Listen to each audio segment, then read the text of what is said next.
चलिए फिर chapter number 10 के न्यूमेरिकल को स्टार्ट करते हैं। और चैप्टर नंबर 10 के फर्स्ट न्यूमेरिकल को आप लोग खोल लीजिए बुक के अंदर, ताकि मैं उसको आप लोगों को डेटा बनवा लूँ। ये डेटा अगर आप लोगों ने आसानी से बना लिया तो आप लोगों के लिए कोई मुश्किल वाली बात नहीं रहती। सॉल्यूशन तो आसानी हो जाता है, सिर्फ फॉर्मूला आप लोग को याद होना चाहिए।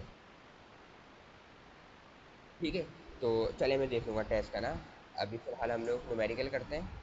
तो न्यूमेरिकल नंबर 1 क्या है? Automatic antifreeze is a 60% aqueous solution of ethylene glycol. अच्छा, आपके पास जो 60% ये आपकी क्या दी हुई है? कॉम्पोजिशन दी हुई है। ठीक है, तो हमें कॉम्पोजिशन क्या दी हुई है? 60%। तो ये तो हमारा डेटा में एक चीज़ आ जाएगी कि हमें कॉम्पोजिशन क्या दी हुई है? 60% हमें कॉम्पोजिशन दी हुई है। हमें परसेंटेज कॉम्पोजिशन कितनी दी हुई है? 60%।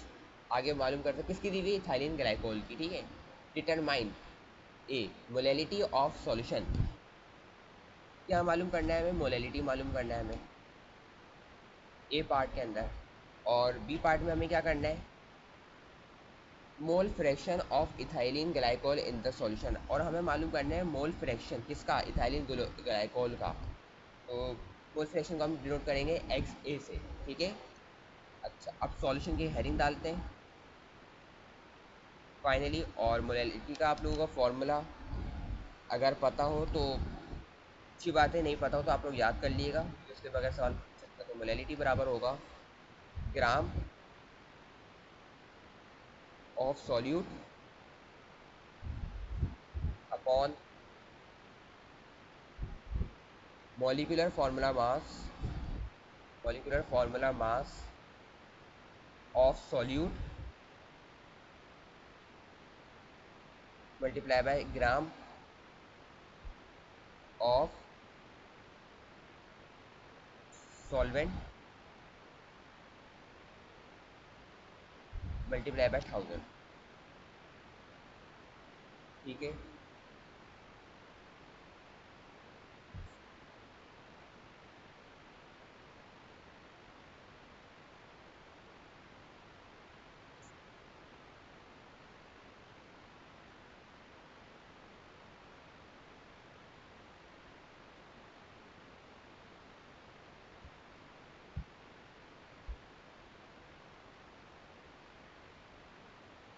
अच्छा ग्राम ऑफ सॉल्यूट की जगह क्या आएगा? 60। ठीक है, ग्राम ऑफ सॉल्यूट की जगह क्या आएगा हमारे पास? 60 आ जाएगा हमारे पास। और molecular formula mass of solid क्या है हमारे पास? अच्छा, इथाइलिन ग्लाइकोल का मॉलिक्यूलर फार्मूला मास हम निकालेंगे, जाहिर सी बात है, C2H6O2। तो इसका मॉलिक्यूलर फार्मूला मास किस तरह निकलेगा? कार्बन का क्या होता है? Atomic mass 12। 12 को किससे मल्टीप्लाई कराएंगे? 2 से। प्लस हाइड्रोजन का एटॉमिक मास क्या होता है? 1। इससे मल्टीप्लाई कराएंगे 6 से सर। ऑक्सीजन का एटॉमिक मास क्या होता है? 16। 16 को किससे मल्टीप्लाई कराएंगे? 2 से। 12 को 2 से मल्टीप्लाई कराएंगे 24। 6 1 6, 16 2 32। इसको ऐड करेंगे 32 में 36 38, 38 में 24 को ऐड करेंगे 62 आ जाएगा। ठीक है, अब हम इसको वैल्यूज को पुट कराते हैं तो molecular formula mass of solid कितना हो जाएगा हमारे पास? 62। 1000 से मल्टीप्लाई कराएंगे। और gram of solvent, gram of solvent का मतलब क्या है? सॉल्वेंट का जो आपका मास होगा, सॉल्यूट का आपका कितना था मास? 60। और 100% क्या करें, मैं आपको बात करूं तो 100% में से भाई कितने निकाल लिए आपने? 60% किस में निकाल लिया आपने? सॉल्यूट के। 100% में से सॉल्वेंट के लिए कितना बचेगा सर? 40%। है ना भाई, कॉमन सेंस है। सर 100% है, 100% में से सॉल्यूट के लिए आपने 60% निकाल लिए, कितने बचेंगे 60 में से? 40। 40 के किस लिए इस्तेमाल होगा हमारे पास? सॉल्वेंट पे। तो सॉल्वेंट हम ग्राम ऑफ सॉल्वेंट कितना हो जाएगा हमारे पास? फाइनली 40 हो जाएगा। और जीरो जीरो से कैंसिल होगा।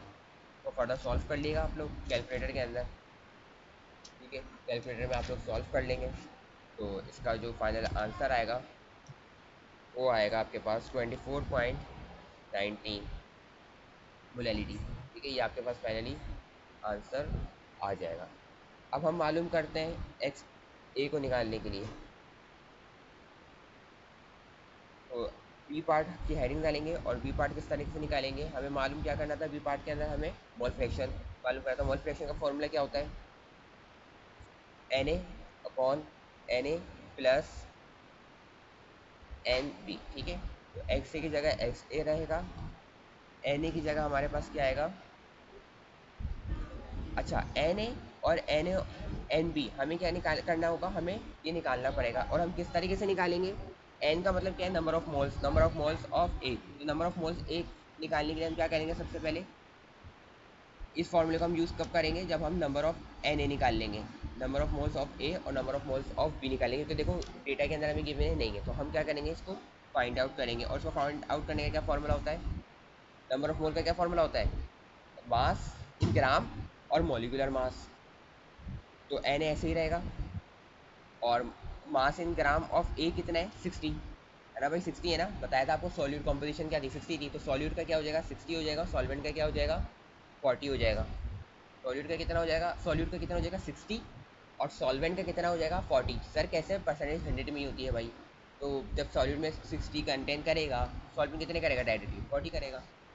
अच्छा, तो मास ऑफ ए 60 हो जाएगा, और मॉलिकुलर मास ऑफ ए कितना है, 62, जो हमें निकाला था इथाइलिन ग्लाइकोल का, क्या निकाला था ना, 62। तो एन ए को सॉल्व करेंगे तो आंसर हमारे पास आ जाएगा 0.96 मोल। अब हम क्या करेंगे इसी तरीके से सर, एन बी निकालेंगे। एन बी किस तरह निकालेंगे, mass in gram of B upon molecular mass of B. तो नंबर ऑफ मोल्स किस तरह निकालेंगे भाई, N B, mass of B क्या होगा 40, जब इसका 60 तो इसका क्या होगा 40, और मॉलिकुलर मास ऑफ बी क्या होगा हमारे पास 18, क्या होगा हमारे पास 18 होगा। सर 18 कहाँ से हुआ, कहाँ से लेकर आए, तो भाई हमारे पास अगर आप लोगों से एक सवाल पूछूं, एमसीक्यू के हवाले से भी इंपॉर्टेंट सवाल है वैसे, यूनिवर्सल सॉल्वेंट क्या है, आप लोगों से पूछ रहा हूँ यूनिवर्सल सॉल्वेंट क्या है,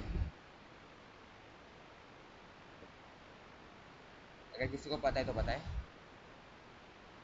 यूनिवर्सल सॉल्वेंट जो हमारे पास होता है वो होता है वाटर, क्या होता है वाटर, तो जाहिर सी बात है इसके अंदर हम क्या लेंगे, वाटर, ठीक है। सॉल्यूट जो है हमारे पास इथाइल ग्लाइकोल होगा, और इसको हम जो सॉल्यूशन ले रहे हैं वो क्या, वो सॉल्वेंट जो ले रहे हैं वो क्या ले रहे हैं, वाटर। तो वाटर का अगर एटॉमिक मास आप लोग, मॉलिक्यूलर मास आप लोग को बताऊँ निकालने के लिए, तो आप लोगों को सर बहुत आसान है, 2 बनता क्या हो जाएगा 2, 16 बनता क्या होगा 16, 16 को 2 में ऐड करो 18 आ जाएगा। तो 18 हमारे पास इस तरीके से आया है, कोई प्रॉब्लम नहीं होनी चाहिए आप लोगों को।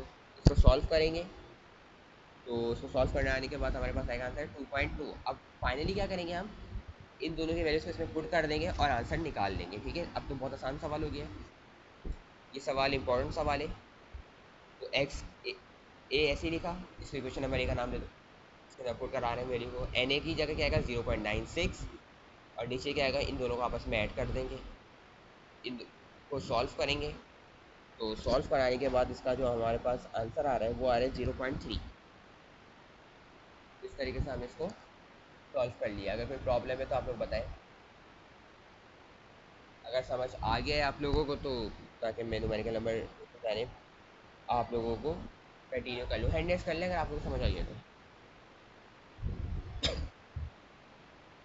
अच्छा दोबारा बता देते हैं, देखो देखो सवाल को रीड करोगे ना तो काम आसान हो जाएगा, ठीक है। सवाल को दोबारा रीड करते हैं हम, सवाल को रीड करो, automatic freeze anti freeze is a 60% aqueous solution of ethylene glycol, एक ऑटोमेटिक एंटी फ्रीज सॉल्यूशन है, ठीक है। और उसका उसका जो एक्वस सॉल्यूशन है वो किसका है, इथाइलिन ग्लाइकोल का है। तो इथाइलिन ग्लाइकोल क्या हो जाएगा, सॉल्यूट हो जाएगा। तो कंपोजिशन क्या है 60%, और 60% हमारे पास क्या हो जाएगा, सॉल्यूट, क्या हो जाएगा सॉल्यूट। और 60 अगर परसेंटेज की बात करूँ तो 100% ही होता है सर, इसके आगे तो 101% हम नहीं काउंट करेंगे, 100% तक के महदूद रहेंगे। तो जब 60% सॉल्यूट हो गया तो सॉल्वेंट के लिए कितनी जगह बाकी है, 40, ठीक है। तो हमारे पास मास ऑफ सॉल्वेंट कितना हो जाएगा 40। मालूम क्या करना है, पार्ट है मोलैलिटी और मोल फ्रैक्शन मालूम करना है हमें, एक्स यानी कि मोलैलिटी का फॉर्मूला क्या होता है, gram of solute upon molecular formula mass of solute multiply by gram of solvent multiply by 1000। Gram of solute का मतलब क्या होगा सर, सॉल्यूट का ग्राम का मास। तो हम क्या लिख देंगे 60 लिख देंगे, ठीक है। अच्छा ये ग्राम में है नहीं, मगर जाहिर सी बात है हमें ये बताया हुआ फिलहाल फ्रैक्शन में, तो हम फ्रैक्शन भी लिख सकते हैं। हमने 60 लिखा, molecular formula mass of solute ethyl glycol का हमने क्या करा, इथाइलिन ग्लाइकोल का हमने मॉलिक्यूलर फार्मूला मास निकाला जो कि 62 आया। मल्टीप्लाई किससे होगा, gram of solvent. Gram of solvent कितना है भाई, 40, मैंने आप लोगों को अभी बताया अच्छी तरीके से 40। तो इसको सॉल्व करेंगे तो मोलैरिटी से हमारे पास फाइंड आउट हो जाएगी। अब मोल फ्रैक्शन निकालने की बात है तो मोल फ्रैक्शन का हमारा फॉर्मूला होता है X A equal to N A upon N A plus N B. N का मतलब क्या होता है, number of moles of A और number of moles of B. पहले हम क्या करेंगे, number of moles of A निकालेंगे, फिर number of moles of B निकालेंगे। Number of moles of A निकालने का फॉर्मूला क्या होगा, अगर आप लोग जनरली पूछूं मोल्स निकालने का फॉर्मूला, तो आप लोग बोलेंगे मास in gram upon molar mass, तो small M upon capital M. तो जाहिर सी बात है ए मालूम करें तो स्मॉल स्मॉल एम ए हो जाएगा और कैपिटल एम ए हो जाएगा। मास ऑफ ए क्या है हमारे पास 60, पर बता चुका हूँ आप लोगों को। और मॉलिकुलर मास ऑफ ए हमने निकाला था 62 हो जाएगा। इसको सॉल्व करेंगे इतने मोल्स हमारे पास आ जाएंगे। N B, number of moles of B निकालेंगे किस तरह, M B upon capital M B. और हमारे पास जो मास होगा बी का वो कितना होगा 40, जैसी बात है 60 इसका है तो उसका 40 हो जाएगा।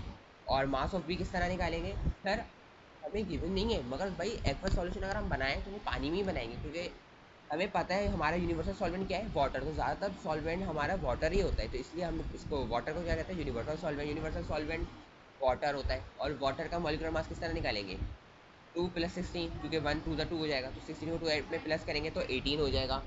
और 18 को हम नीचे लिख देंगे, 40 को 18 से डिवाइड कराएंगे तो 2.2 हो जाएगा। तो हमारे पास ये number of moles of B भी आ जाएगा। जैसे ही हमारे पास number of moles of A और बी आएगा, हम सब्स्टिट्यूट करवा देंगे इक्वेशन नंबर ए में और इसका फाइनली आंसर निकाल लेंगे। अगर समझ आ गया आप लोगों को तो बता दें, ताकि मैं कंटिन्यू करूँ, हैंड रेस कर लें। इंपॉर्टेंट सवाल है ये, थोड़ा सा ट्रिकी है, ज़्यादा नहीं है। चलें, अच्छी बात हो गई। अब हम करते हैं, जानिब बढ़ते हैं हम न्यूमेरिकल नंबर 2 की जानिब।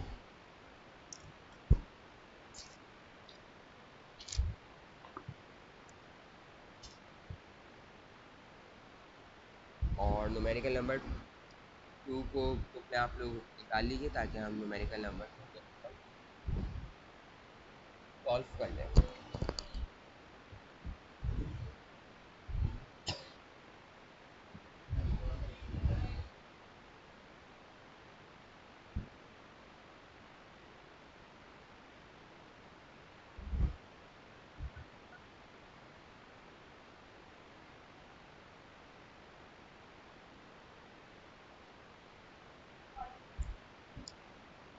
अरे भाई हल्के,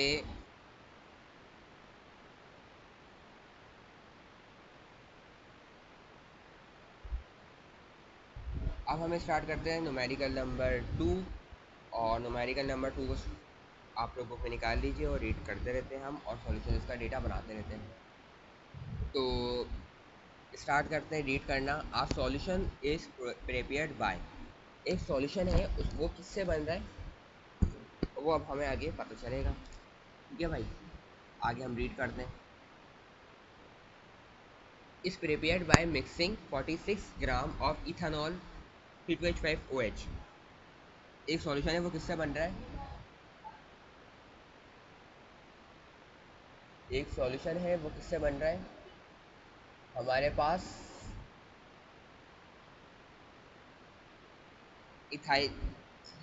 इथानॉल से बन रहा है। हम लोगों का जो सॉल्यूशन है वो क्या हो रहा है, एक सॉल्यूशन है वो किससे बन रहा है, इथानॉल से। और इथानॉल का फॉर्मूला क्या होता है, C2H5OH। ठीक है। अच्छा, इधर ये हमारा क्या है, सॉल्यूट होगा, ये हमारा क्या बन रहा है, सॉल्यूशन बन रहा है।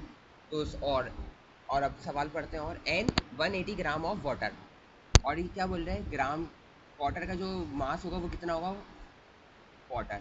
और वाटर इधर क्या होगा, हमारे पास सॉल्वेंट होगा, जाहिर सी बात है। ठीक है, आगे बढ़ते हैं। Calculate the mole fraction of both components.